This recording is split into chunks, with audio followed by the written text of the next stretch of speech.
Good afternoon to all of you. Good afternoon. Wait a minute.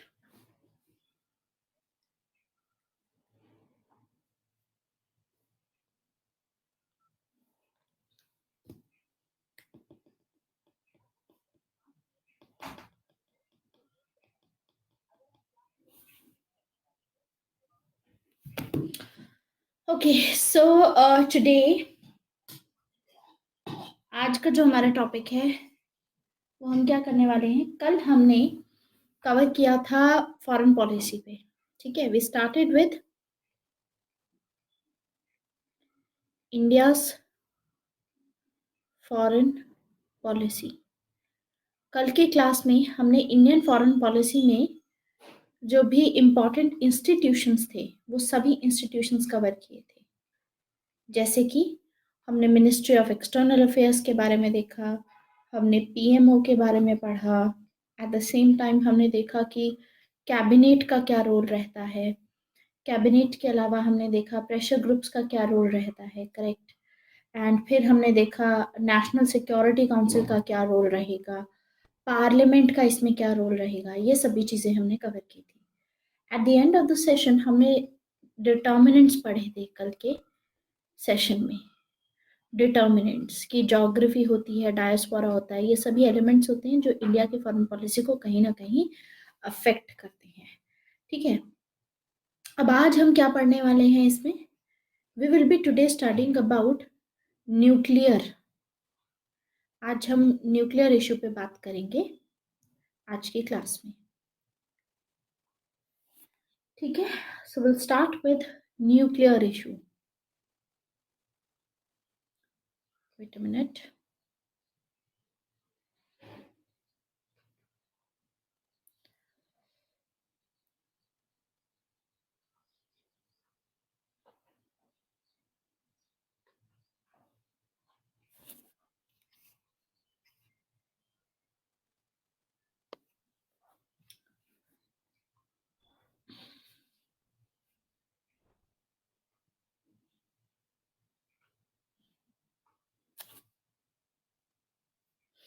I think nuclear से पहले हमने non aligned movement भी नहीं पढ़ा है, तो इवन नॉन अलाइंड मूवमेंट भी इम्पोर्टेंट है उस एस्पेक्ट से, वो भी कवर किया जाना चाहिए।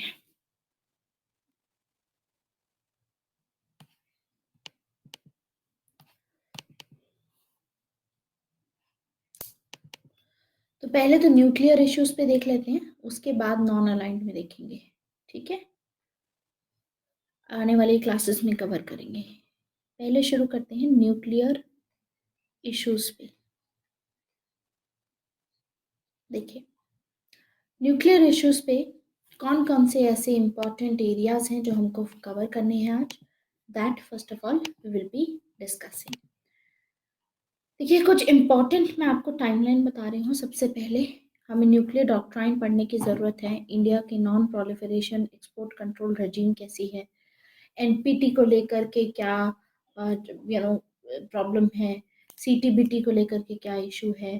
ठीक है, एक ये पढ़ेंगे। फिर उसके बाद अभी जो रिसेंटली यूनाइटेड नेशन की न्यूक्लियर वेपन्स पे जो एक समिट हुई थी उसके बारे में पढ़ेंगे 2017 में। उसके बाद पोखरान को 20 ईयर्स हो चुके हैं। 2018 में लास्ट ईयर 20 ईयर्स कंप्लीट हुए थे। 1998 में पोखरान हुआ था। तो और साथ ही साथ हम देखेंगे कि 2008 में हमने न्यूक्लियर डील साइन की थी इंडिया एंड यूएस के साथ में, तो उसके भी पिछले साल 10 साल पूरे हुए थे। उस कॉन्टेक्स्ट में हमको न्यूक्लियर इशू को कवर करना ज़रूरी है। तो शुरू करने से पहले थोड़ा हम बैकग्राउंड पढ़ेंगे इसका।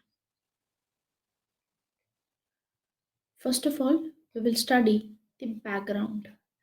बैकग्राउंड में सबसे पहले तो देखिए, ये सब चीज़ें शुरुआत होती है न्यूक्लियर आर्म्स रेस की अगर हम करें तो over all over the world हम देखते हैं तो यहाँ शुरुआत होती है जून 1942 में। जून 1942 में यूएसए ने अपना सबसे टॉप सीक्रेट जो प्रोजेक्ट है वो लॉन्च किया था, जिस प्रोजेक्ट का नाम था Manhattan project. Manhattan project, Manhattan project जो है वो प्रोजेक्ट एटॉमिक बॉम्ब बनाने के लिए था, कि जो जर्मनी है, जर्मनी से पहले एटॉमिक बॉम्ब बनाया जाए। इस गोल को अचीव करने में यूएसए के उस जमाने में ऑलमोस्ट $2 बिलियन पैसा खर्च हुआ था। तो यहाँ से न्यूक्लियर आर्म्स रेस की शुरुआत होती है। तो हम यहाँ पे टाइमलाइन थोड़ी सी डिस्कस कर रहे हैं शुरू में, कि कैसे कैसे कौन कौन सी चीजें हुई थी। आगे हम देखते हैं कि 1945 में क्या होगा। Trinity, early morning Trinity test किया गया था मेक्सिको में, ठीक है। और उसी के साथ में जो न्यूक्लियर एज है उसकी शुरुआत होती है। एक मिनट रुकिए, मैं मैकबुक चार्जिंग पे लगा देती हूँ, उसके बाद इसको फर्दर कंप्लीट करेंगे। वेट अ मिनट, इसकी एक्चुअली चार्जिंग खत्म हो गई है।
हाँ जी,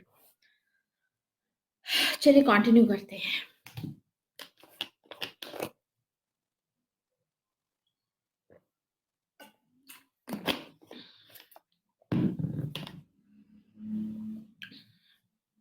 तो सबसे पहले यहाँ पर शुरुआत होती है 1942 की, जैसे मैंने बात की कि Manhattan project, top secret Manhattan project start होता है, जिसमें जो एटॉमिक बॉम्ब थे बिल्ड करने के लिए नाजी से पहले काम करेगा यूएसए 1942 में, और उसमें $2 बिलियन से ज़्यादा स्पेंड होगा। 1945 में पहला जो टेस्ट था, जिसका नाम था ट्रिनिटी टेस्ट, ये कंडक्ट किया गया न्यू मेक्सिको में, and this was the successful test. इसके चलते न्यूक्लियर एज की शुरुआत होती है यहाँ से।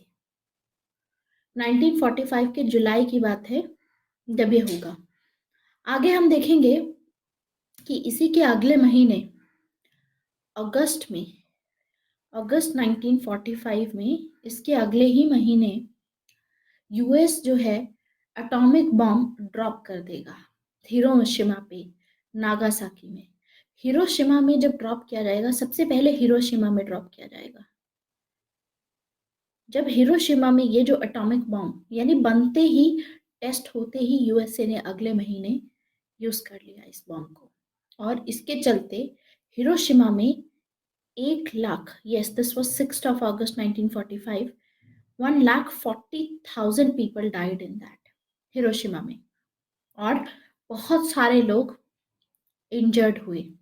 तो tens of thousands of peoples were injured at the same time. इसके 3 दिन बाद दोबारा से एक और बॉम्ब ड्रॉप किया गया, ठीक है।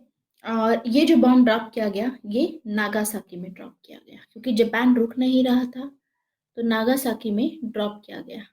जब यहाँ ड्रॉप किया गया तो इसमें 70,000 पीपल डाइड। उसके बाद 70,000 पीपल डाइड।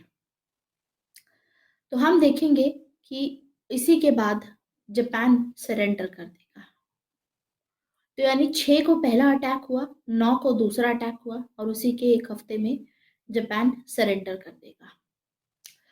तो हम देखते हैं कि इसके बाद 4 साल होने के बाद, जब 4 साल हो चुके थे इस जापान में अटैक को, ठीक है, एटॉमिक बॉम्ब के अटैक को, तो 4 साल बाद 1949 में अगस्त में 4 साल हो चुके हैं, ठीक है। अब यहाँ पर क्या होगा, 1949 अगस्त में 4 साल बाद, इसके डिस्ट्रक्शन के बाद, जो सोवियत यूनियन होगा अपना खुद का एटॉमिक बॉम्ब टेस्ट करेगा कजाकिस्तान में। तो पहले तो यूएसए के पास में आया, उसके बाद यूएसए ने जो टेस्ट किया था वो न्यू मैक्सिको में किया था, फिर हम देखेंगे कजाकिस्तान में सोवियत यूनियन यूएसएसआर यहाँ पर अटैक करेगा। फिर हम देखते हैं कि आगे जाकर के जो ब्रिटेन है, ठीक है, third nuclear power Soviet union के बाद में ब्रिटेन बनेगा। ब्रिटेन ने ये टेस्ट किया था ऑस्ट्रेलिया में 1952 में। तो यानी सबसे पहले 1942 में शुरुआत हुई, 1945 तक टेस्ट किया गया। ये पहला टेस्ट था, यहाँ से न्यूक्लियर एज स्टार्ट होगी। एंड 1945 में यूएसए के पास में बॉम्ब आ जाएगा, atomic bomb, nuclear weapons. And उसके बाद में हम देखेंगे कि 1949 में सोवियत यूनियन के पास आ जाएगा, और इसी के 3 साल बाद 1952 में यूके के पास में आ जाएगा, यानी ब्रिटेन के पास में। तो ऐसे करके धीरे धीरे न्यूक्लियर आर्म रेस पूरे वर्ल्ड में स्टार्ट होगी। अब 1952 में उसी टाइम हम देखेंगे, जैसे जो हमारा ब्रिटेन था, ब्रिटेन ने अक्टूबर के पास में ये टेस्ट किया था ऑस्ट्रेलिया ने, ठीक है। कहाँ किया था ये टेस्ट? ऑस्ट्रेलिया में किया गया था। ये ऑस्ट्रेलिया में टेस्ट किया था, सोवियत यूनियन ने कजाकिस्तान में किया था, यूएसए ने न्यू मैक्सिको में किया था, ठीक है। अब इसी के 1 महीने बाद, या अक्टूबर में किया गया था, नवंबर में हम देखेंगे कि यूएसए अपना पहला हाइड्रोजन यानी थर्मो न्यूक्लियर बॉम्ब जो होगा, हाइड्रोजन बॉम्ब, पैसिफिक में दोबारा से टेस्ट करेगा। और जो हाइड्रोजन बॉम्ब था, हाइड्रोजन बॉम्ब जो नवंबर में ही 1952 में टेस्ट किया जाएगा, इसकी जो पावर थी, यहाँ जो बॉम्ब ड्रॉप किया गया था ना 1945 में जापान में, इससे 700 गुना ज्यादा पावर होगी इस हाइड्रोजन बॉम्ब में, 700 टाइम्स ज्यादा पावर होगी। तो हम देखते हैं यहाँ पर यूएसए अपना हाइड्रोजन बॉम्ब, एच बॉम्ब भी लिख सकते हैं उसको, हाइड्रोजन बॉम्ब टेस्ट करेगा, पैसिफिक में टेस्ट होगा ये, एंड इसकी बहुत ज़्यादा पावर थी। तो सोवियत यूनियन ने भी आगे जाकर के अपना हाइड्रोजन बॉम्ब 1953 में टेस्ट किया, फिर ब्रिटिश ने 1957 में टेस्ट किया, फिर आगे इसके बाद 1960s में, अब ये तो ठीक है हाइड्रोजन बॉम्ब भी टेस्ट हो रही है, नॉट दैट इम्पॉर्टेंट, बट शुरुआत कहाँ से हुई थी? यूएसए से शुरुआत हुई थी हाइड्रोजन बॉम्ब की भी, जिसकी पावर पहले से एटॉमिक बॉम्ब से भी ज़्यादा होगी। पहले यहाँ पर एटॉमिक बॉम्ब ड्रॉप किया गया है। इसके बाद जाते हैं 8 साल के बाद 1960s में, सबसे पहले फ्रांस आएगा इन 3 कंट्रीज के बाद में जो न्यूक्लियर बॉम्ब टेस्ट करेगा। फ्रांस ने किया और आगे जाकर के 1964 में चाइना करेगा। चाइना ने टेस्ट किया। तो ये दोनों कंट्रीज हम देखेंगे हाइड्रोजन बॉम्ब टेस्ट भी करेंगी आगे। अब एक ट्रीटी साइन होती है 1967 में। यहाँ सब न्यूक्लियर आर्म्स रेस स्टार्ट हो चुकी है। तो हमको जो यहाँ पर दिख रहा है दिस न्यूक्लियर आर्म्स रेस शुरू हो चुकी है। तो न्यूक्लियर आर्म्स रेस शुरू हो चुकी है। अब यहाँ पर एक ट्रीटी साइन होगी उसके चलते 1967 में। ट्रीटी का नाम होगा tlatelolco।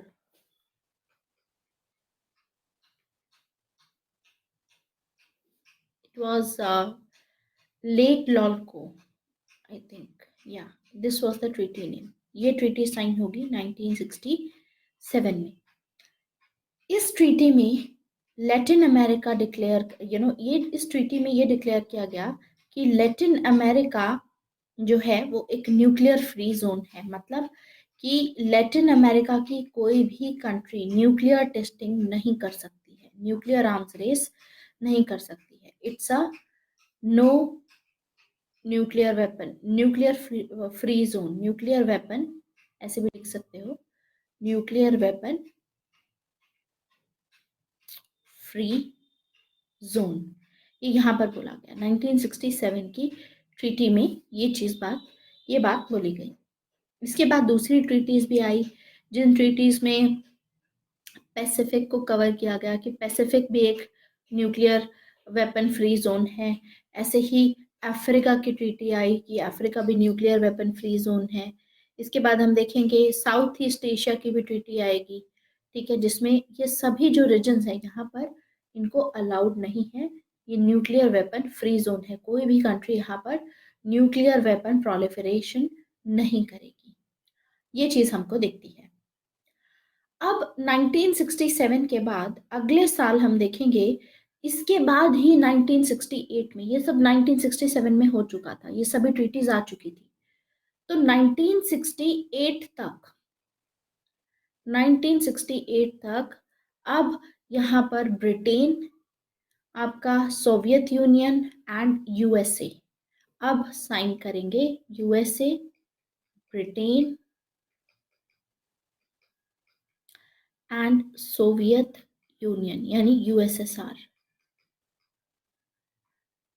They will sign the non proliferation treaty. यहां से शुरुआत होगी एनपीटी की, नॉन प्रोलिफरेशन ट्रीटी की।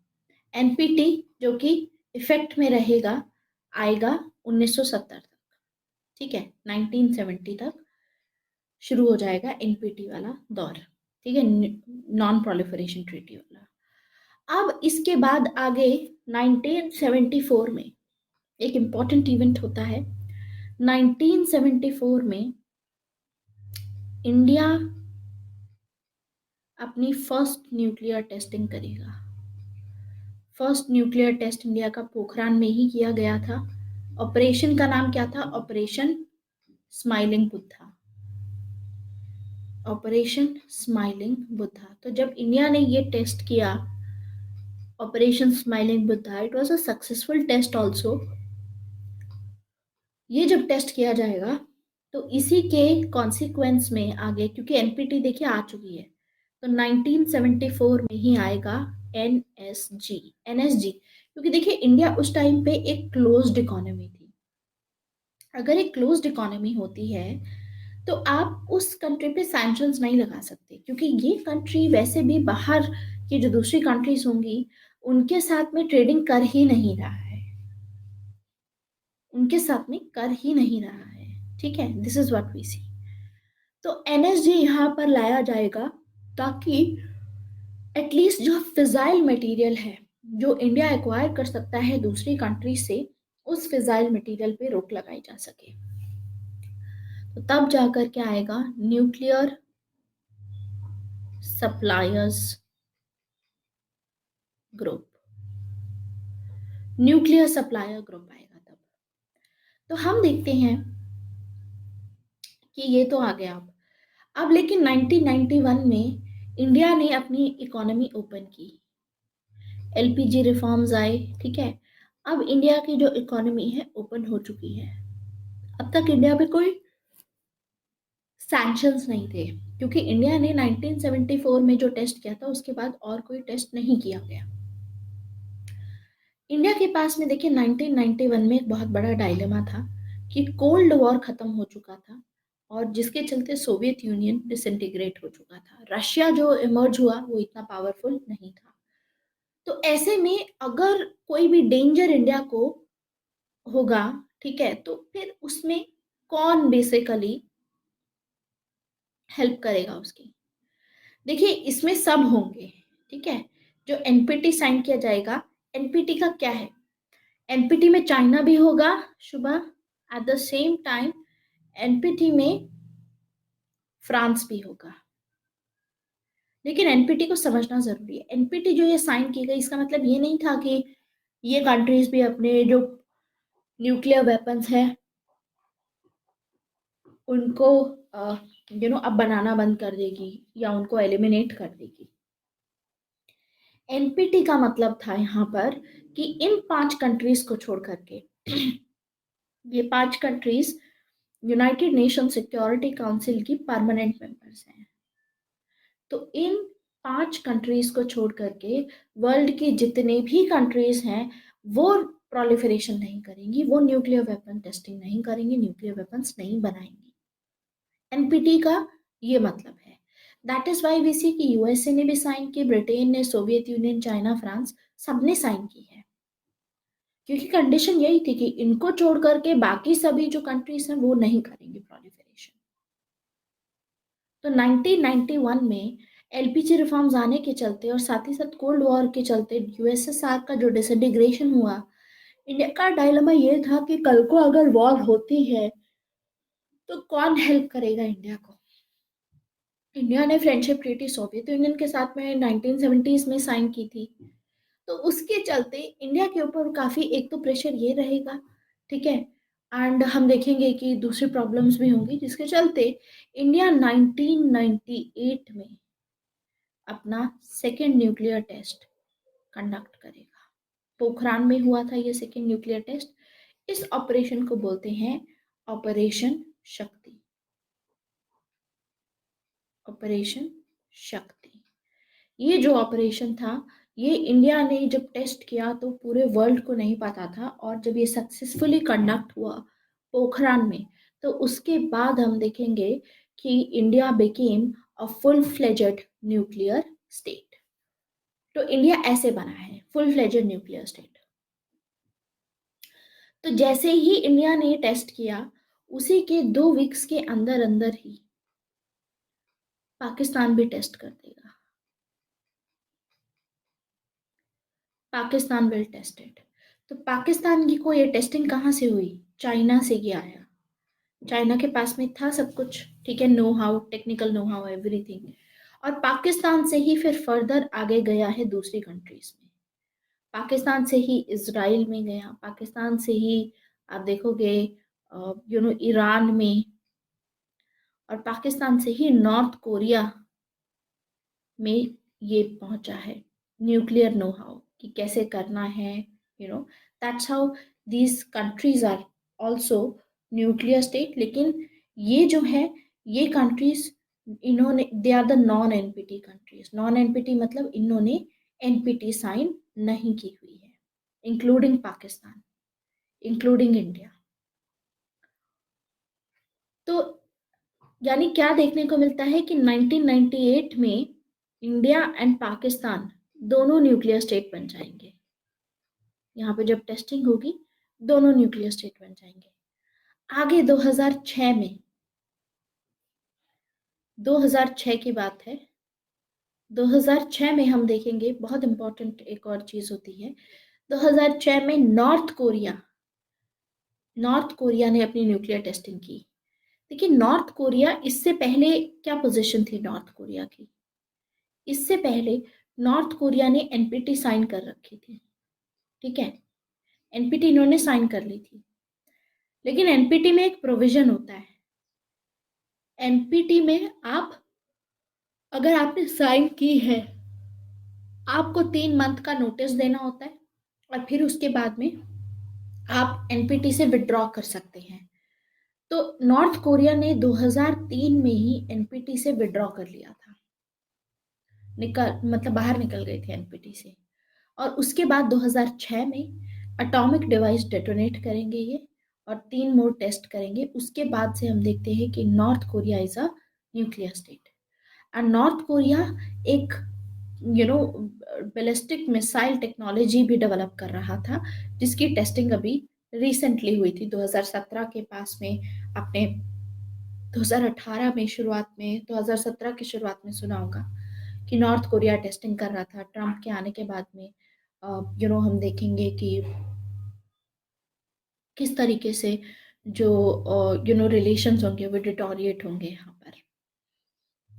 ठीक है, आगे इसी में जब नॉर्थ कोरिया ने 2006 में टेस्ट किया, इसी टाइम पे इजरायली अथॉरिटी थी, जो इजराइल थी, उन्होंने भी ये चीज क्लेम की कि उनके पास में भी न्यूक्लियर वेपन्स हैं और कि अब Israel long range nuclear missiles बना रहा है। तो ये नॉर्थ कोरिया एंड इजराइल 2006 में पता चला कि they are also nuclear weapon states. अब आगे फिर हम देखेंगे 2015 की बात है, 2015 की। इसके बाद न्यूक्लियर आर्म्स रेस में आगे डेवलपमेंट होती है 2015 में। 2015 में मेजर पावर्स के बीच में और ईरान के बीच में एक एग्रीमेंट साइन किया गया था कि ईरान का जो अपना न्यूक्लियर प्रोग्राम है, वो न्यूक्लियर प्रोग्राम ईरान में लाया जाएगा, न्यूक्लियर प्रोग्राम। लेकिन वो न्यूक्लियर प्रोग्राम सिर्फ सिविल पर्पस से लाया जाएगा, सिविलियन पर्पस से। मिलिट्री पर्पस से ये न्यूक्लियर मटेरियल यूज नहीं किया जाएगा। मिलिट्री पर्पस से ये जो टेक्नोलॉजी इनको दी जा रही है वो ये यूज नहीं करेंगे। हम देखेंगे लेकिन कि ये अग्रीमेंट ईरान ब्रेक कर देगा, और उस टाइम पे एग्रीमेंट यही था कि ईरान को दिया जाएगा और ईरान पे से जो सैंक्शंस थे वो लिफ्ट कर लिए जाएंगे। तो मई 2018 में हम देखते हैं ये जो न्यूक्लियर डील हुई थी ईरान और मेजर पावर्स के बीच में, स्पेशली यूएसए के बीच में, इस डील से यूएसए पुल आउट कर लेगा। रीजन ये पता चलेगा कि ईरान में अभी भी ये काम हो रहा है। और पिछले ही साल जून की बात है, जब ट्रम्प एंड किम की समिट होगी, तो वहां पर जॉइंट स्टेटमेंट में ये बताया जाएगा कि कोरियन पेनिनसुला में, अभी रिसेंट हुआ था, कोरियन पेनिनसुला में कंप्लीट न्यूक्लियराइजेशन किया जाना चाहिए। ये गोल है दोनों का। किम जो आपके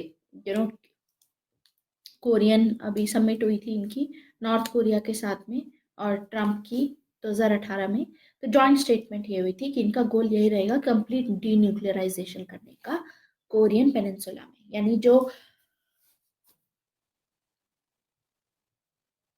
यूएसए ने अपने थर्ड मिसाइल्स डिप्लॉय कर रखे हैं साउथ कोरिया में, यूएसए वो हटाएगा, एंड अपना जो नॉर्थ कोरिया है वो अपना भी न्यूक्लियराइजेशन कर देगा। कोरियन पेनिनसुला में कोई न्यूक्लियर नहीं रहेगी मिसाइल। तो आज के टाइम पे जो करंट न्यूक्लियर पावर है, न्यूक्लियर पावर में न्यूक्लियर वेपन्स जिनके पास है, एटम बॉम्ब्स किनके पास में है, वो सबकी बात कर रही हूँ मैं। तो इसमें आते हैं P5 स्टेट्स, जो परमानेंट 5 मेंबर्स हैं यूनाइटेड नेशन सिक्योरिटी काउंसिल के, US, Russia, China, France, UK, ये आते हैं। इसके अलावा जिनके पास में न्यूक्लियर वेपन्स हैं, उसमें आते हैं India, Pakistan, Israel, north Korea. Iran के पास में अभी न्यूक्लियर वेपन नहीं है, ईरान ने साइन नहीं की है बेसिकली एनपीटी, और ईरान के ऊपर सेंक्शंस हैं बिकॉज वो बनाने की कोशिश कर रहे हैं टेक्नोलॉजी में, they are trying to do it. तो बस इतनी चीज आपको याद रखनी है। ठीक है, आया समझ अभी तक जितना समझाया? Any doubt? काफी इजी था, बस टाइमलाइन समझने की जरूरत है, फैक्चुअल चीजें हैं ये। अब आगे बढ़ते हैं। अगला हमारा टाइमलाइन अब हमने अच्छे से समझ लिया कि शुरुआत से 1942 से लेकर के 2019 तक क्या हुआ है। अब समझते हैं इंडिया की न्यूक्लियर डॉक्ट्राइन के बारे में। India's nuclear doctrine. इंडिया की न्यूक्लियर डॉक्ट्राइन क्या कहती है? देखिए, इंडिया की न्यूक्लियर डॉक्ट्राइन अनाउंस की गई थी जैसे ही इंडिया ने अपना न्यूक्लियर टेस्ट दिया था। उसी के बाद इंडिया की ड्राफ्ट न्यूक्लियर सिक्योरिटी डॉक्ट्राइन आ चुकी थी। यानी न्यूक्लियर सिक्योरिटी डॉक्ट्राइन का ड्राफ्ट तैयार किया जा चुका था और उस पर काम चल रहा था। ठीक है, तो ये आ गई थी 1998 में ही, जैसे ही टेस्ट हुआ था। लेकिन जो फाइनल डॉक्ट्राइन आई थी, जिसको पब्लिक किया गया था, यानी जो लोगों को बताई गई थी कि इंडिया का स्टैंड रहेगा, उसमें हम देखते हैं कि वो आई थी 5 साल बाद इसके। 5 years later, 4th of January 2003, this was the date जब इंडिया ने अपनी न्यूक्लियर सिक्योरिटी डॉक्ट्राइन को ऑफिशियल डॉक्ट्राइन निकाली थी, फुल फ्लेजेड। ठीक है, ऑफिशियली पब्लिकली अनाउंस किया था ये इंडिया ने। तो उसमें सबसे पहले तो हम देखेंगे कि इसमें हाईलाइट किया गया था कि India no first use policy follow करेगा, एंड ये बहुत इंपॉर्टेंट था। और India minimum credible minimum credible deterrence maintain करेगा, ये चीज बोली गई। तो ये जो दो इश्यूज थे, इसके चलते इंडिया को आज भी एक रिस्पॉन्सिबल न्यूक्लियर पावर माना जाता है। It is considered as a responsible nuclear power. NFU की पॉलिसी का मतलब है no first use. No first use policy मतलब कभी भी इंडिया जो है न्यूक्लियर वेपन्स का यूज सबसे पहले नहीं करेगा। और साथ में ये भी बोला गया कि जो नॉन न्यूक्लियर वेपन स्टेट्स हैं, यानी ऐसे स्टेट्स जिनके पास में न्यूक्लियर वेपन्स नहीं हैं, उनके अगेंस्ट में इंडिया कभी भी न्यूक्लियर वेपन्स यूज नहीं करेगा, कभी भी नहीं यूज करेगा। और जो न्यूक्लियर वेपन स्टेट्स हैं, जैसे पाकिस्तान हो गया, चाइना हो गया, यूएसए हो गया, अगर ये इंडिया के ऊपर मान लीजिए कि न्यूक्लियर अटैक करते हैं, अगर ये न्यूक्लियर अटैक करते हैं तो उसके जवाब में इंडिया न्यूक्लियर अटैक करेगा। और लेकिन जो जवाब जाएगा इंडिया का, पहले तो India minimum credible deterrence follow करेगा कि सिर्फ डेटरेंस के पर्पज से न्यूक्लियर वेपन्स रखेगा कि सामने वाला हम पे अटैक ना करे। लेकिन अगर अटैक किया तो फिर इंडिया फुल फोर्स के साथ में अटैक करेगा। फिर इंडिया ये नहीं सोचेगा कि कहाँ पर अटैक कर रहा है, फिर इंडिया फुल फोर्स के साथ में अटैक करेगा। ये मानना था, मतलब ये न्यूक्लियर सिक्योरिटी डॉक्ट्राइन में डाला गया। ठीक है, अब इसके क्या प्रोज हैं क्या कॉन्स हैं ये तो हम अभी समझेंगे थोड़ा। अब एक्सपर्ट्स आएंगे हमारे। मैंने आपको थोड़ा रफ आइडिया दे दिया है कि न्यूक्लियर डॉक्ट्राइन क्या थी। हमारा मेन मकसद रहता है एक्सपर्ट्स के एनालिसिस का। तो इसमें है प्रोफेसर राजेश राजागोपालन। इनका एक आर्टिकल आया था इसी पे, let me write the name, professor Rajesh Rajagopalan. Professor Rajesh Rajagopalan का क्या कहना है?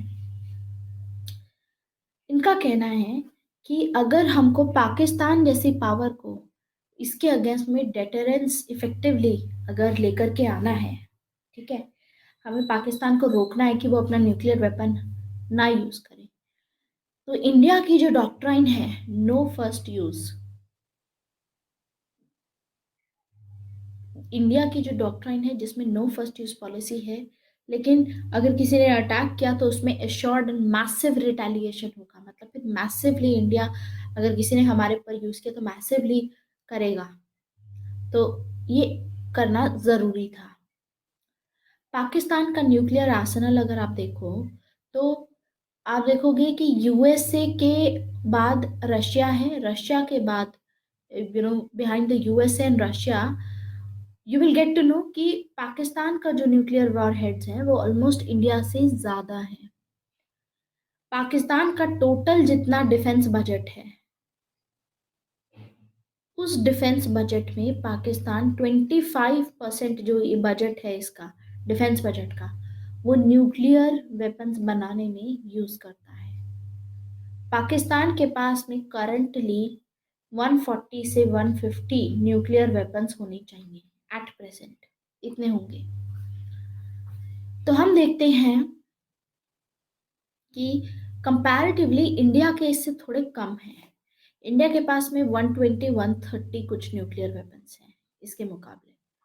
तो न्यूक्लियर अगर आर्सेनल देखोगे तो सबसे ज्यादा बोला जाता है कि आई थिंक रशिया के पास में सबसे ज्यादा है, फिर उसके बाद यूएसए के पास में है, फिर शायद चाइना है, और फिर उसके बाद आता है पाकिस्तान, और फिर उसके बाद दूसरी जो पावर्स होती है वो यहाँ पर रहती है। ठीक है, this is what we C.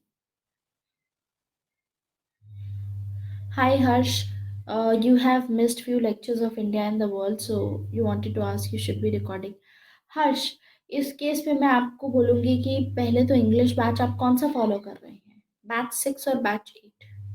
Batch 8 तो फॉलो नहीं कर रहे होंगे ऑब्वियसली, क्योंकि वो तो अभी स्टार्ट हुआ है ना। तो हर्ष, आई विल रिकमेंड ऑल दो कि एक बार बैच 6 खत्म करने के बाद जब भी रिविजन करोगे ना, तो बैच 8 से करना, बिकॉज बैच 8 बहुत ज़्यादा कॉम्प्रिहेंसिव होने वाला है।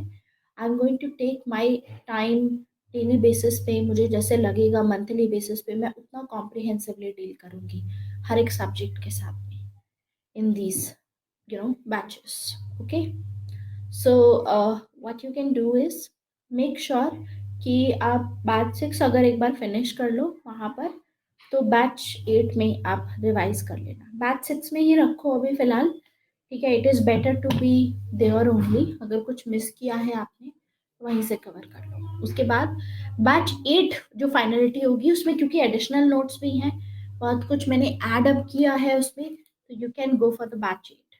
बैच 8 अभी चल ही रहा है, तो आप लाइव सेशन में भी आ सकते हैं। ओके, नेक्स्ट देखिए, सो फार अगर न्यूक्लियर ट्राइड देखी जाए, न्यूक्लियर ट्राइड क्या होती है?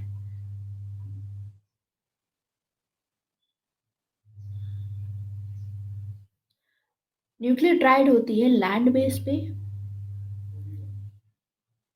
सी एंड एयर बेस में।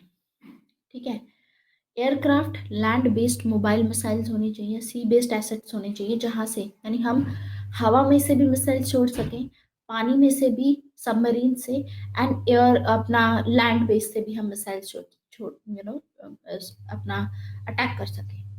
तो ये इंडिया के पास में, इंडिया को इस पे फोकस करना चाहिए। इंडिया के पास में है, इंडिया इस पे काम कर रहा है, लैंड बेस्ड में, एयरक्राफ्ट बेस्ड में, सी बेस्ड में। ठीक है, तो हम देखते हैं कि basically this is very essential. तो ये बताते हैं इंडियन डिबेट में कि कुछ 6 मेजर इश्यूज हैं। ठीक है, इसमें इसको लेकर के 6 मेजर इश्यूज हैं, न्यूक्लियर डॉक्ट्राइन को लेकर के। What are the 6 major issues under that? एक एक करके ये जो इश्यूज हैं इनको देखते हैं। देखिए, सबसे पहला इसमें इशू आ जाएगा इंडिया की, फर्स्ट ऑफ ऑल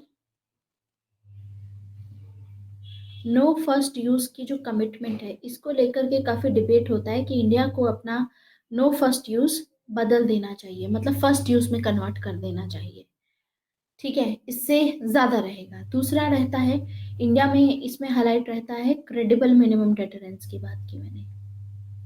तो इसके ऊपर भी काफी क्वेश्चंस और सवाल किए जाते हैं कि कितने हद तक क्रेडिबल मिनिमम डेटरेंस सही है, इस पे सवाल किए जाते हैं।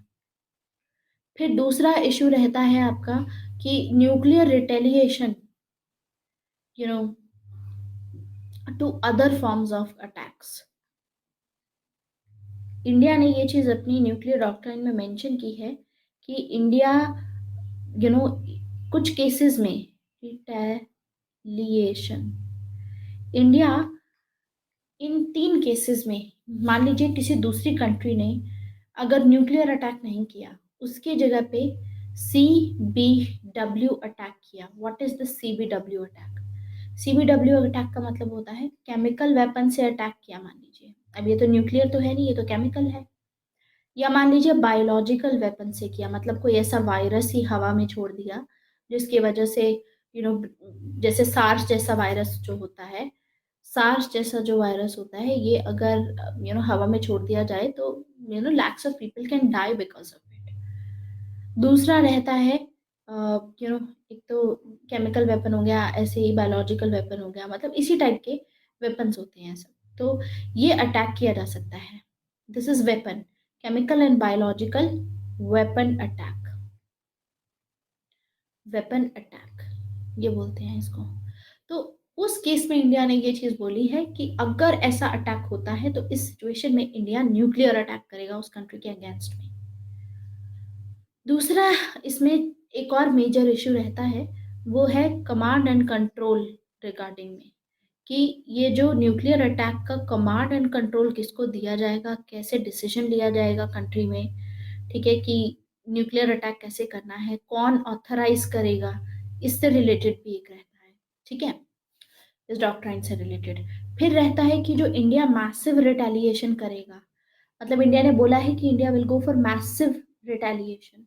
मतलब अगर किसी कंट्री ने अगर हमारे ऊपर अटैक किया तो हम मैसिव रिटेलिएशन करेंगे। तो इसमें मैसिव रिटेलिएशन पे क्या हम सिर्फ उनके मिलिट्री जो भी बेसिस होंगे सिर्फ उनको, मतलब वहां पर न्यूक्लियर अटैक करेंगे, या सिविलियन में भी करेंगे? मैसिव में क्या आता है, इससे रिलेटेड भी इंडिया को चेंज करने की जरूरत है अपने स्टैंड पॉइंट। एंड दूसरा आता है कि पाकिस्तान तो अपना फर्स्ट यूज पॉलिसी करती है। पाकिस्तान न्यूक्लियर वेपन को ना यूज करके वी सी दैट टेररिज्म को यूज करता है पाकिस्तान। तो क्या ये जो टेररिज्म है इसको इंक्लूड करना चाहिए कि पाकिस्तान अगर टेररिज्म करता है तो इसमें न्यूक्लियर वेपन इंडिया यूज करेगा? तो क्या ये इफेक्टिवली काम कर सकता है टेररिस्ट अटैक्स रोकने के लिए पाकिस्तान के साइड से, या नहीं? इस पे इशू रहता है। तो एक एक करके थोड़ा सा समझेंगे इसको। ठीक है, एक एक करके इन सभी मेजर इश्यूज को समझने की कोशिश करेंगे। सबसे पहले हम कवर करेंगे हमारा पहला एस्पेक्ट कि नो फर्स्ट यूज की जो पॉलिसी है वो किस हद तक सही है इंडिया की, उसकी क्या बेनिफिट है, उसका क्या नुकसान है। ये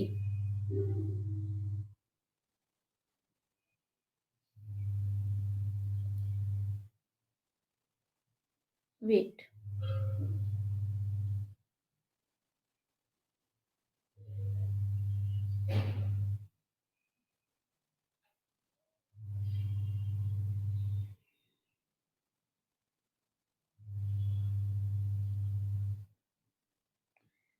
ठीक है, तो ये एक एक करके हम कवर करेंगे।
ओके, एक मिनट दीजिए, फिर शुरू करते हैं।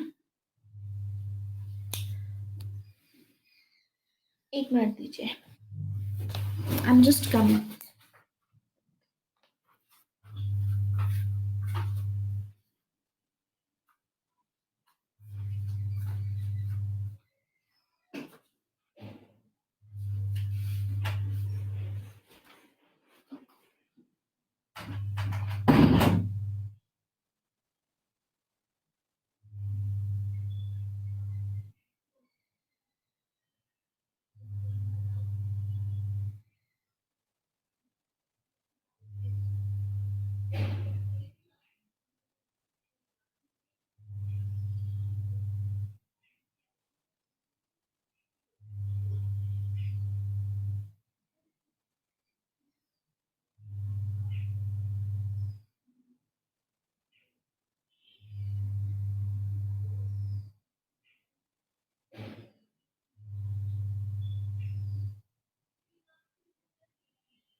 Okay, so sorry.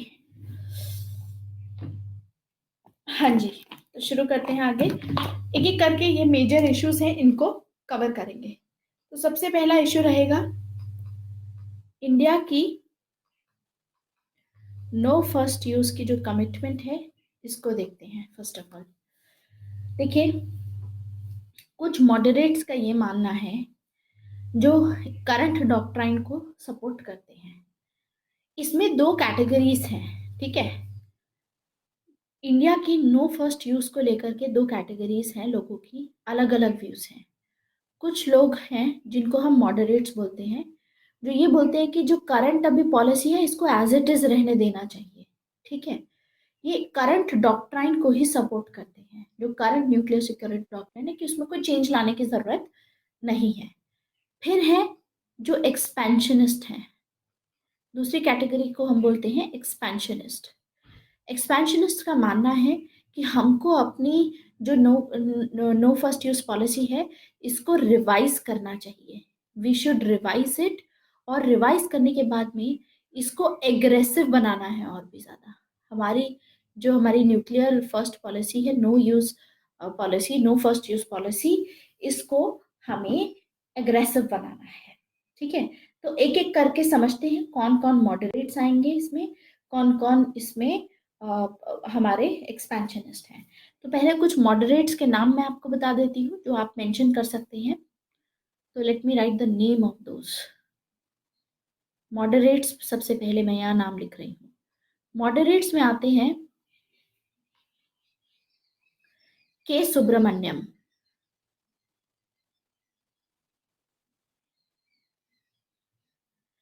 ये मानते हैं कि चेंज नहीं करनी चाहिए। इसके अलावा आते हैं मनप्रीत सेठी। मनप्रीत सेठी, इनका भी कहना है कि चेंज नहीं करनी चाहिए। फिर ऐसे ही इसमें आते हैं वर्गीस कोठारा।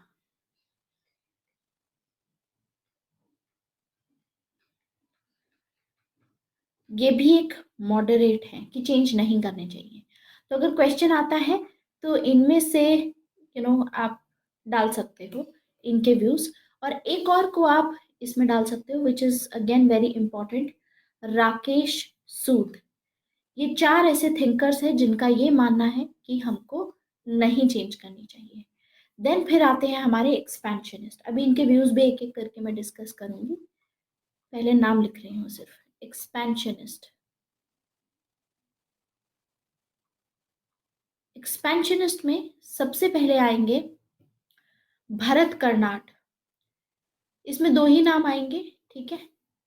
सबसे पहले आते हैं भरत कर्नाड, और हमारे दूसरे जो आते हैं इसमें, he is professor P R चरी।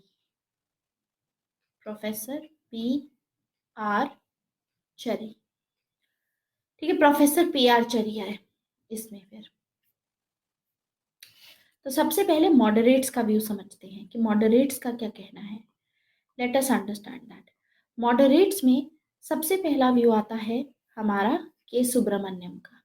के सुब्रमण्यम का क्या कहना है? के सुब्रमण्यम जी का कहना है कि deterrence is more about perception than numbers.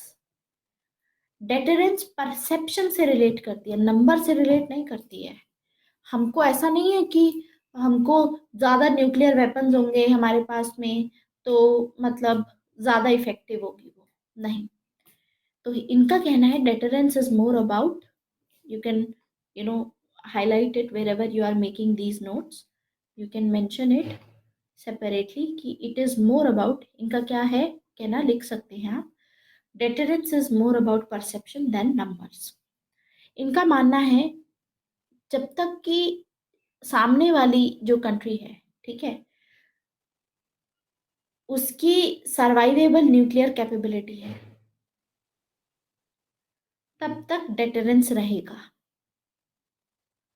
कि वो उस न्यूक्लियर वेपन की मतलब बचा लेगा अपने आप को, कैसे ना कैसे सरवाइव कर जाएगा। जब तक as long as the other side perceives a survivable nuclear capability. Simple है। कि उनको ये है कि हमको यू नो न्यूक्लियर कैपेबिलिटी के अकॉर्डिंग उनको ये लगता है कि हम सरवाइव नहीं कर पाएंगे अगर सामने वाला हम पे अटैक करता है, तब तक डेटरेंस रहेगा, तब तक वो कंट्री हम पे अटैक नहीं करेगा। तो इसमें ऑफ्टन ये चीज बात की जाती है कि जो नो फर्स्ट यूज पॉलिसी है इंडिया की, it will prevent India from acting against any in eminent nuclear attack. ऐसा कुछ डर बोला जाता है, कुछ ऐसा डर है कि इंडिया का जो न्यूक्लियर, अगर India non no first use policy follow करता है, इसके चलते यू नो इंडिया पे, क्योंकि नो फर्स्ट यूज है तो इंडिया पे तो पहली बार में ही अटैक हो जाएगा, तो इंडिया तो वैसे ही मतलब अटैक होगा, तो इंडिया में तो पहले ही कैजुअलिटीज हाई रहेंगी। मान लीजिए पाकिस्तान और इंडिया के बीच में वॉर शुरू होती है, और पाकिस्तान ने ये भी बोल रखा है कि अगर नॉर्मल कन्वेंशनल वॉर भी होगी तो पाकिस्तान उसमें यूज कर सकता है न्यूक्लियर वेपन। तो मान लीजिए पाकिस्तान ने पहले यूज कर दिया और दिल्ली या फिर मतलब कोई भी ऐसा स्टेट है या कोई भी रीजन है वहां पर न्यूक्लियर बॉम्ब अपना अटैक किया, तो हमारे तो सिविलियंस की डेथ हो जाएगी। ठीक है, उसके बाद आप क्या कर लेंगे जब ऑलरेडी नो फर्स्ट यूज के चलते आपका तो यूज करने वाला था ही नहीं, नो फर्स्ट के चलते पहले ही हमारी साइड पे नुकसान तो रहेगा ही रहेगा। तो इस मामले में सुब्रमण्यम का ये कहना है कि इस तरीके की जो प्री एम्प्टिव स्ट्राइक है, it would not prevent retaliation. अगर सामने वाला हम पे अटैक करता है, ठीक है, तो ये रिटेलिएशन प्रिवेंट नहीं करेगा। हम रिटेलिएट तो कर ही सकते हैं, लेकिन he did not consider the possibility कि स्ट्राइक फर्स्ट जब आप करते हो वो रिड्यूस कर देता है लिथैलिटी। अगर हम पहले स्ट्राइक करते हैं पाकिस्तान पे मान लीजिए, तो पाकिस्तान के हम पहले ही स्ट्राइक करके जो न्यूक्लियर बेसिस होंगे जहां से भी अटैक करेगा उसको उड़ा देंगे। इससे क्या होगा, अगर पाकिस्तान रिटेलिएट भी करना चाहेगा तो भी पाकिस्तान रिटेलिएट नहीं कर पाएगा। And same goes for India. हमने देखा कि पाकिस्तान के पास में फर्स्ट यूज पॉलिसी है, तो पाकिस्तान जब भी चाहे इंडिया पे अटैक कर सकता है। मान लीजिए पाकिस्तान ने इंडिया पे अटैक किया और इंडिया की जो जहां पर भी न्यूक्लियर अटैक के स्टेशन थे, जहां से भी इंडिया कैसे भी पता लगा लिया इंटेलिजेंस के थ्रू पाकिस्तान ने, और वहीं पे न्यूक्लियर अटैक किया पाकिस्तान ने, तो इससे लिथैलिटी कम हो गई। हम अब रिटेलिएट करना भी चाहेंगे, मान लीजिए लैंड बेस्ड जो हमें करना था या जो हमको सी बेस्ड करना था, पाकिस्तान ने वो दोनों उड़ा दिए। तो हमारे पास अब रिटेलिएट तो करेंगे, लेकिन सबमरीन्स के थ्रू हम न्यूक्लियर अटैक अपना इनिशिएट कर सकते हैं, तो कंपैरेटिवली कम नुकसान होगा पाकिस्तान को, क्योंकि ऑलरेडी पाकिस्तान हमारे 2 बेसेस उड़ा चुका होगा। इससे भी ज्यादा इंपॉर्टेंट है दैट ही पॉइंट्स आउट कि ये तो हमेशा ही पॉसिबल रहेगा कि जो सामने वाला पावर है वो लॉन्च अटैक ना करे लास्ट मोमेंट पे, लेकिन एक प्री एम्प्टिव स्ट्राइक उनको फोर्स कर देगी। मतलब हो सकता है कि हम सोच रहे हैं कि जैसे हम आजकल परसीव करते हैं कि पाकिस्तान अगर चाहे तो इंडिया पे अटैक कर सकता है, पाकिस्तान की नो फर्स्ट यूज पॉलिसी में है। मान लीजिए कि पाकिस्तान भी बोलता है कि हम अटैक करेंगे, लेकिन लास्ट मोमेंट पे अगर पाकिस्तान ने अटैक नहीं किया, तो अगर लास्ट मोमेंट पे नहीं किया, ऐसे में ये सोच के कि पाकिस्तान करने वाला है, अगर इंडिया ने अटैक कर दिया तो फिर तो रोक ही नहीं सकते आप। ठीक है, फिर नहीं रोक सकते। Hello, yes, actually I'm busy right now, can you please call me later after 3? Yeah, sure. हम्म, सो हम देखते हैं कि ऐसे सिचुएशन में कि किस तरीके से मास रिटेलिएशन हम लोग बोलने की करते तो हैं, लेकिन इस सिचुएशन में मान लीजिए पाकिस्तान करना नहीं चाहता था, सिर्फ धमकी दे रहा था कि हम अटैक करेंगे, और करते करते ये सिचुएशन आ गई कि अब बस करने वाला है पाकिस्तान, और उससे पहले हमने ही स्ट्राइक कर दी, हमने ही प्रीएम्प्टिव स्ट्राइक कर दी। तो इससे फिर उनको रिटेलिएट करना ही पड़ेगा, फिर तो हमारी साइड भी नुकसान होगा। तो ये बहुत एक इम्पोर्टेंट आर्ग्यूमेंट है। तो के सुब्रमण्यम का कहना है कि हमारी जो करंट डॉक्ट्राइन है वो सही है, बिल्कुल सपोर्ट करते हैं इसको कि ये सही नहीं है। अगर हमने पहले अटैक कर दिया तो इससे तो फिर रोक ही नहीं सकता, इनएविटेबल है फिर तो। ऐसे ही मनप्रीत सेठी आते हैं। मनप्रीत सेठी का भी कहना था कि देखिए, नो फर्स्ट यूज पॉलिसी का सबसे इम्पोर्टेंट जो एडवांटेज होता है कि इसमें आप जब यूज करते हो न्यूक्लियर वेपन्स को, ठीक है, मान लीजिए आपकी फर्स्ट यूज डॉक्ट्राइन है, तो आपको न्यूक्लियर वेपन इंफ्रास्ट्रक्चर पे काम करते रहना पड़ता है, और वो बहुत एक्सपेंसिव होता है। आपको अपना बनाते रहना होगा, ठीक है, और एकदम फंक्शनल रखने होंगे बार बार। ये चीज बहुत एक्सपेंसिव होती है। इंडिया को इसकी जरूरत नहीं है कि अपना एकदम बस अलर्ट आते ही मतलब काम शुरू कर दे और अपना प्रिएम्प्टिव स्ट्राइक कर दे। ये बहुत रिस्की चीज है। तो इसीलिए ये भी मानते हैं कि बेटर है कि आप no first use policy follow करें, क्योंकि नो फर्स्ट यूज पॉलिसी का मतलब है कि इंडिया अपने वेपन्स को डिसेंबल्ड रख सकता है,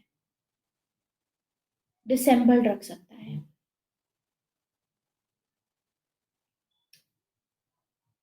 ऐसा बोला गया।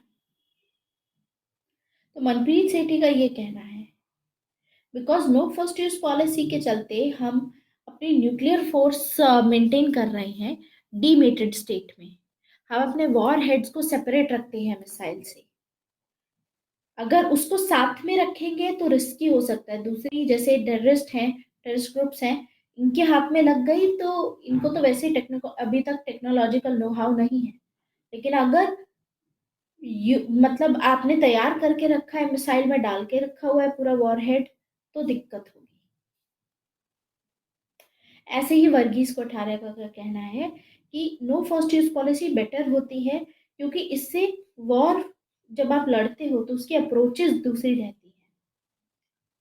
दूसरी, उससे आप अलग टारगेट से, अलग फिलॉसफी से टारगेट करते हो सामने वाली कंट्री को अपनी। इससे इससे फायदा बहुत मिलता है, स्पेशली नुकसान कम होता है, एक्सपेंसेस हम देखेंगे कि ज्यादा नहीं होते। दूसरा, अगर फर्स्ट यूज रखते हो तो कमांड एंड कंट्रोल सिस्टम जो आपका है वो आपको बहुत एक्टिव रखना पड़ता है। देखिए, कमांड एंड कंट्रोल में जो प्राइम मिनिस्टर होता है उनके हाथ में होता है, ठीक है। अब प्राइम मिनिस्टर मान लीजिए कि बाहर गए हुए हैं, तो एक्सेस करना, मैन पावर, वो सब चीजें रखना, काफी उसमें वो चाहिए।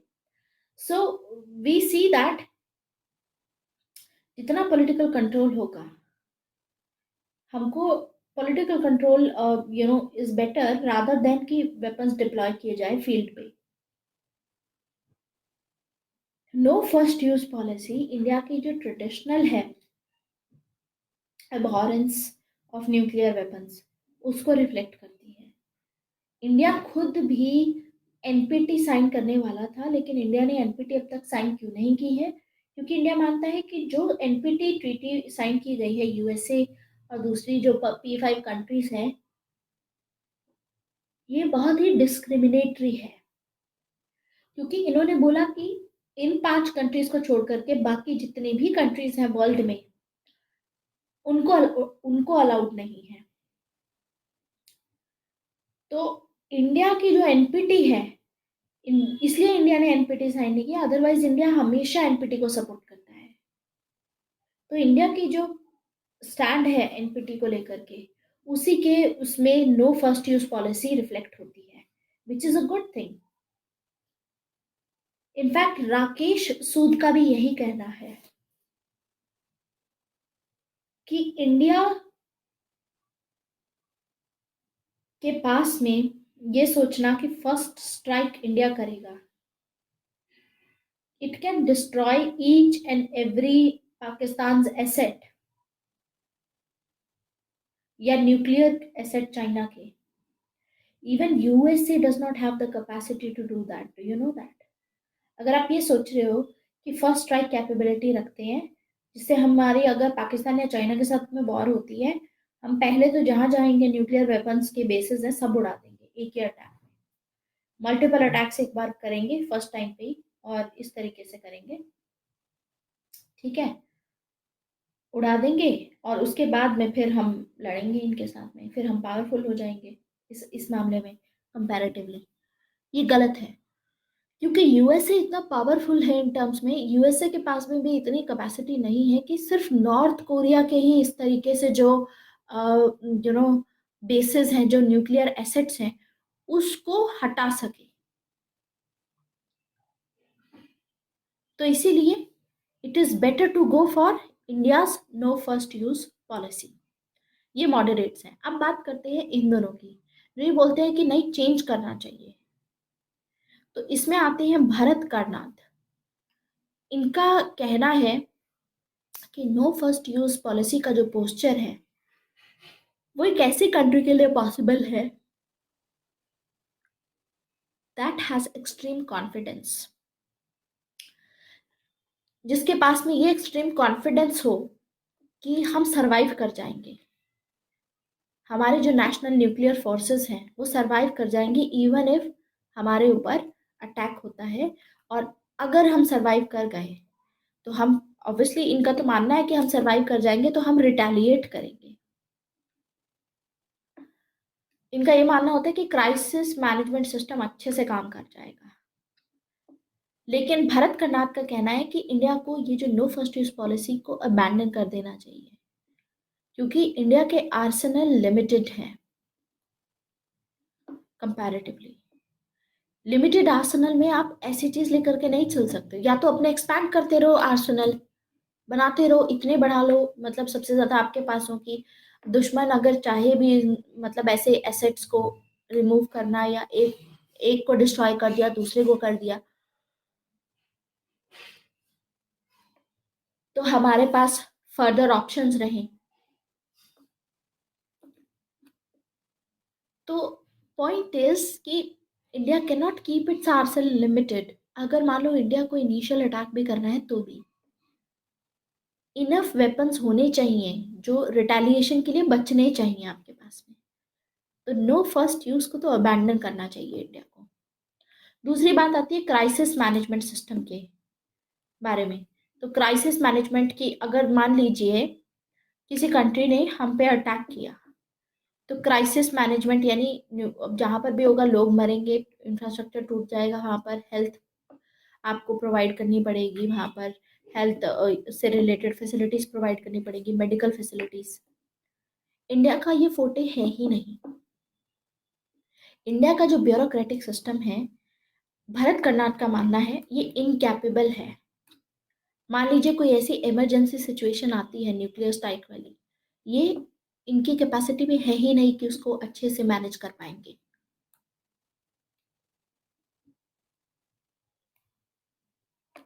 तो उस बेसिस पे इनका कहना है कि हमको नहीं फॉलो करना चाहिए नो फर्स्ट यूज स्टैंड्स।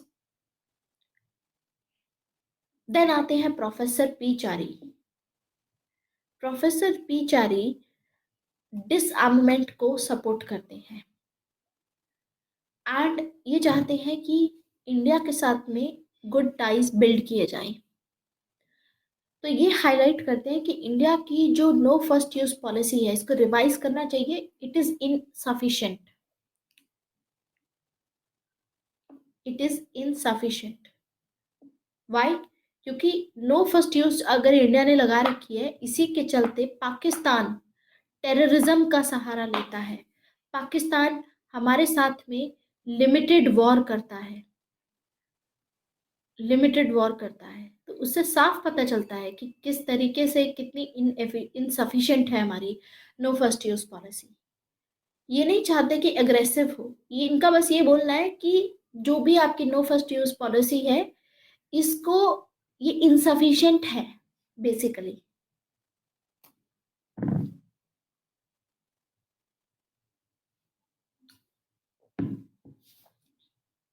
और अगर ऐसा है तो हम कैसे डील कर सकते हैं? सबसे बड़ा डायलेमा ये आता है कि इंडिया कैसे फेस करे ये जो पाकिस्तान का जो टेररिज्म वगैरह जो यूज करता है। देखिए, पाकिस्तान जिस तरीके से न्यूक्लियर वेपन्स को देखता है और इंडिया जिस तरीके से न्यूक्लियर वेपन्स को देखता है, वो एकदम डिफरेंट है। पाकिस्तान का मानना है, पाकिस्तान में जो न्यूक्लियर थिंकिंग है, it is dominated by military. Pakistan में जो डिसीजन लेगा न्यूक्लियर वेपन को, मतलब लॉन्च किया जाए, पाकिस्तान में वो कौन लेगा डिसीजन? मिलिट्री पाकिस्तान की। इंडिया में सिविलियन गवर्नमेंट लेती है। तो यहाँ पे ये माना जाता है कि ये तो पॉलिटिकल वेपन है, यूजुअली जनरली ये माना जाता है। लेकिन पाकिस्तान में ऐसा नहीं है। पाकिस्तान में ये पॉलिटिकल वेपन नहीं है। पाकिस्तान में ये मिलिट्री वेपन है। ये सिर्फ न्यूक्लियर वेपन को एक वेपन की तरह देखते हैं। बाकी सभी कंट्रीज न्यूक्लियर वेपन को एक पॉलिटिकल वेपन की तरह देखती हैं कि हम इससे सामने वाली कंट्री को डरा सकते हैं और मतलब अपने हिसाब से करवा सकते हैं जो भी उनको अ, मतलब फोर्स करना है आपको करने के लिए। पाकिस्तान मिलिट्री पावर अगर कन्वेंशनल सेंस में देखें तो काफी वीक है कन्वेंशनल सेंस में। इसीलिए ये बहुत आम बात है कि पाकिस्तान की जो न्यूक्लियर डॉक्ट्राइन है वो फर्स्ट यूज पॉलिसी वाली है, बिकॉज यही पाकिस्तान की पावर को कहीं ना कहीं बैलेंस करता है। तो India takes the role of nuclear weapon as deterrence. हम ये लेते हैं कि पाकिस्तान का न्यूक्लियर वेपन है तो हमारा भी न्यूक्लियर वेपन है, तो उसको डेटरेंस के फॉर्म में कि वो न्यूक्लियर वेपन यूज नहीं करेंगे। हम ऐसे नहीं लेते कि न्यूक्लियर वेपन हम तब भी यूज करेंगे अगर कोई भी अटैक होता है हम पे। तो ये जो देखने का नजरिया है वही डिफरेंट है। तो इस सिचुएशन में जो गुरमीत कंवल है,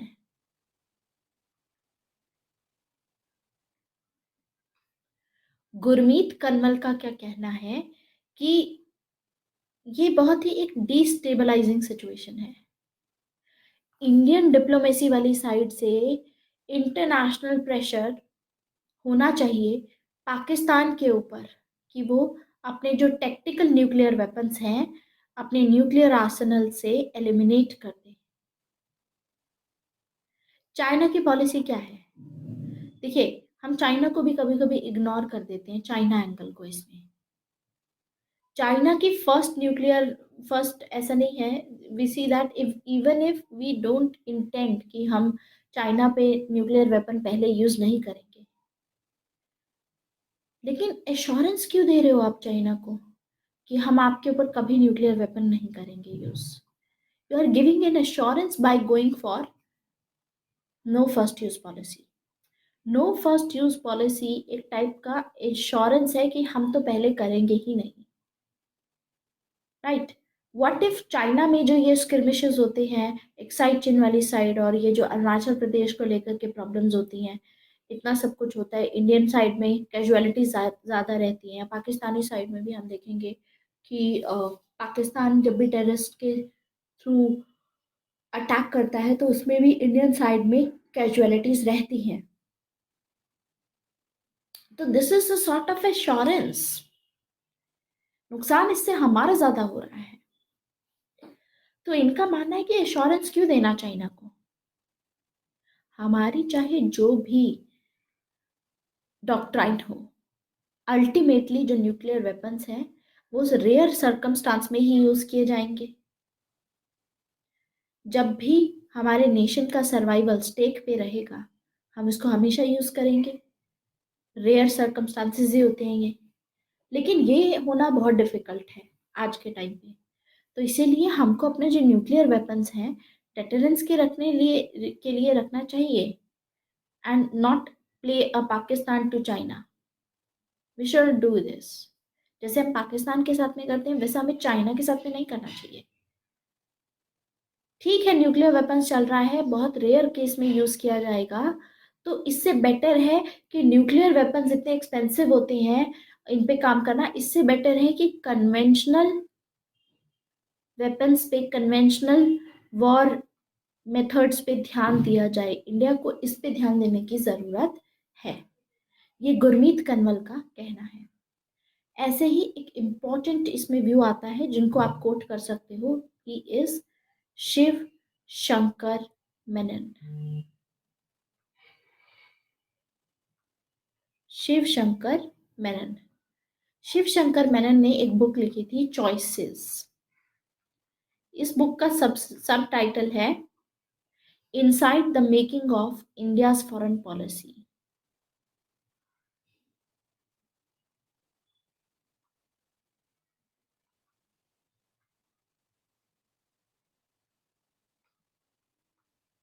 इस बुक में शिव शंकर मेनन का क्या कहना है?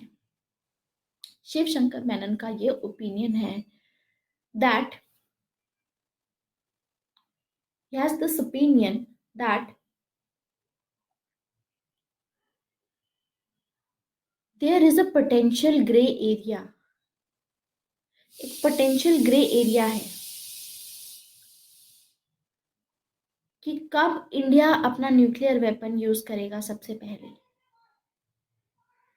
दूसरे न्यूक्लियर वेपन स्टेट के अगेंस्ट में। ग्रे एरिया कैसे है कि सर्कमस्टांसेस के ऊपर डिपेंड करता है। इंडिया को आगे जाकर के ये लग सकता है कि फर्स्ट स्ट्राइक यूजफुल है, मान लीजिए एक न्यूक्लियर वेपन स्टेट के अगेंस्ट में,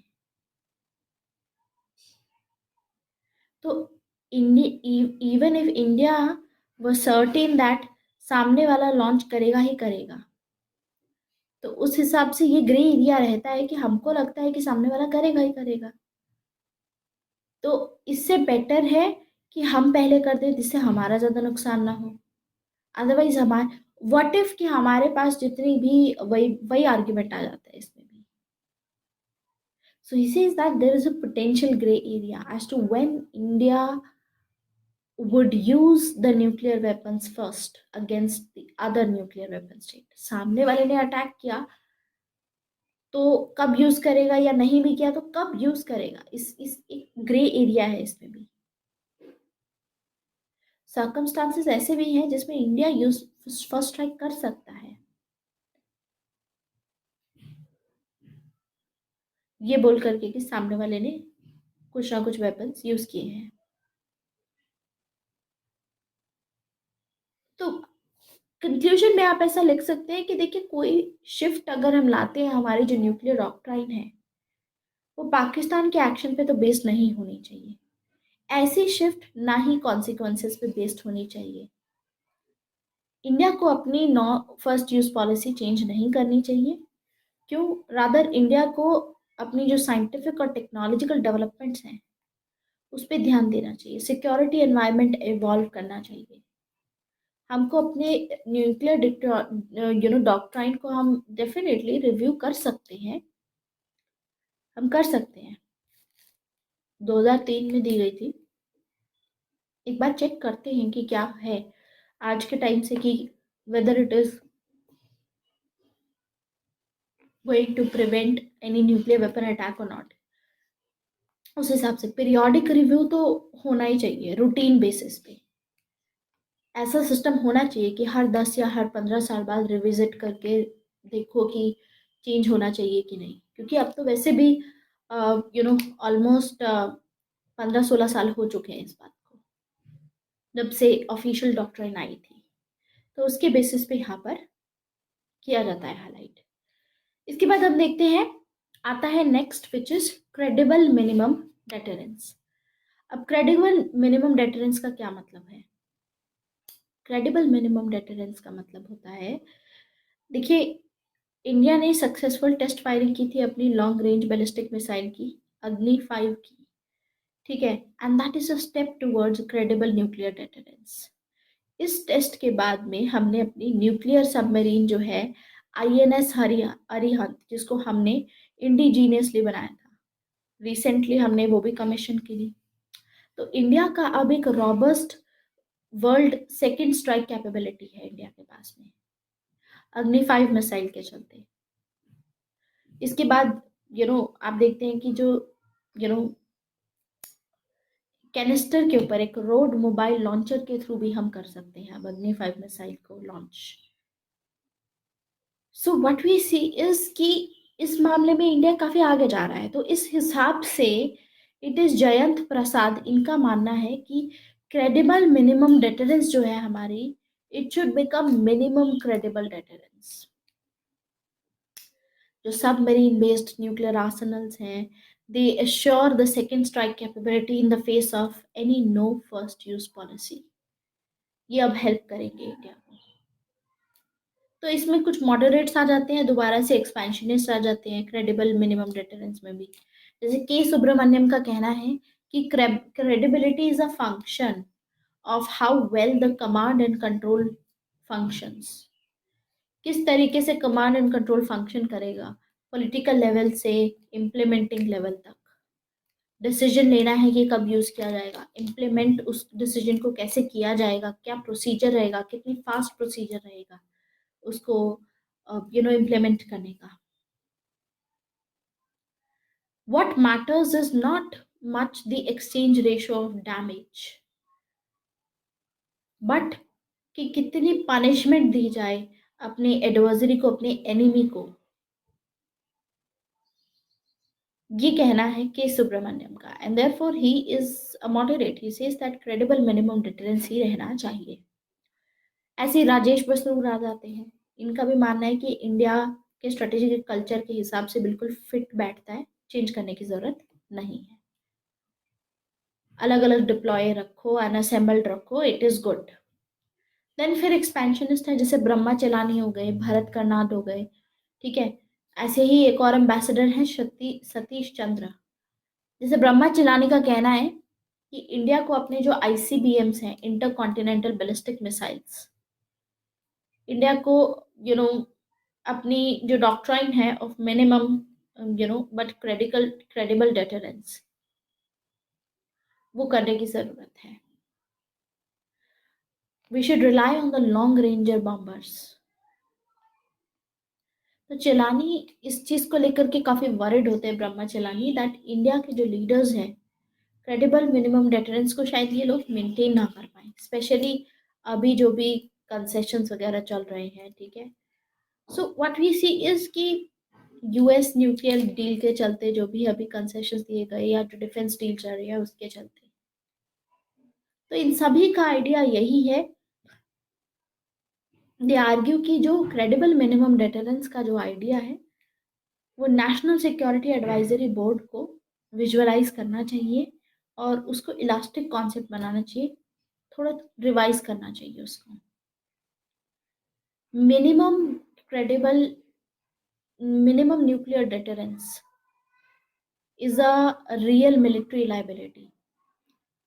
अगर मिनिमम डेटरेंस करोगे, सिर्फ कम ही बना करके रखोगे, तो लाइबिलिटी बढ़ सकती है हमारी साइड से। We should not do that. दूसरा हम देखते हैं कि जो केमिकल वेपन और इसके रिलेटेड इशू रहता है कि कोई मेजर अटैक अगर इंडिया के ऊपर होता है तो ऐसे में इंडियन फोर्सेस बायोलॉजिकल और केमिकल वेपन्स के केस में यूज कर सकती हैं न्यूक्लियर अटैक। ऐसी मैसिव रिटेलिएशन पे इशू रहता है कि इंडिया को मैसिव की जगह पे प्यूनिटिव वर्ड यूज करना चाहिए।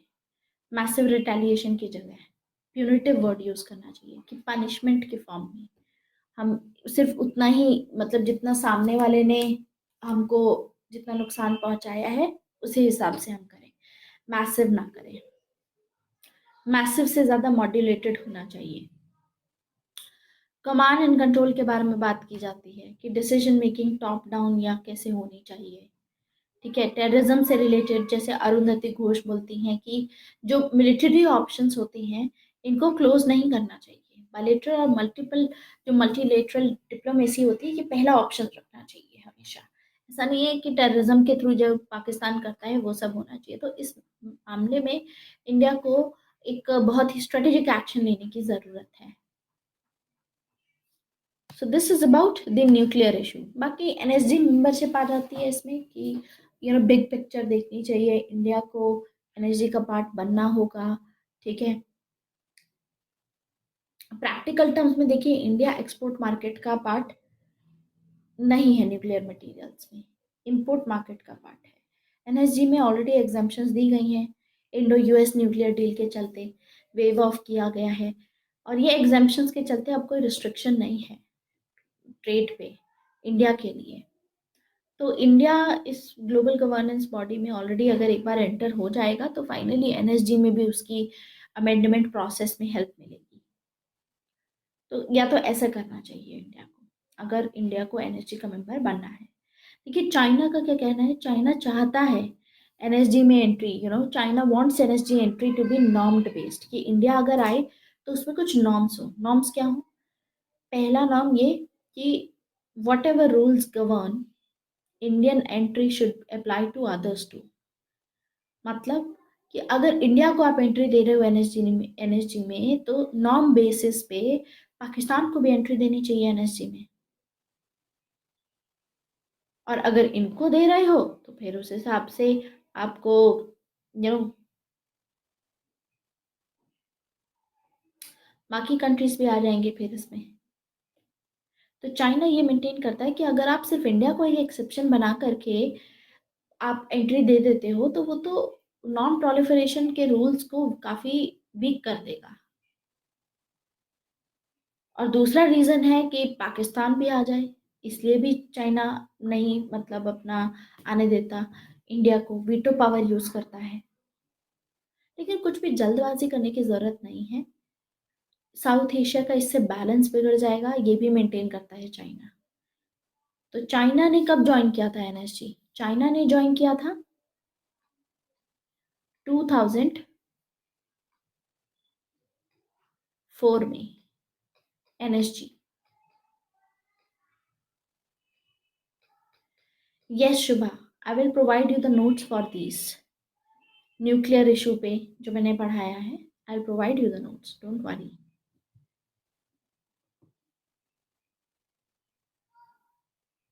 तो ये चीजें हमको देखने को मिलती हैं,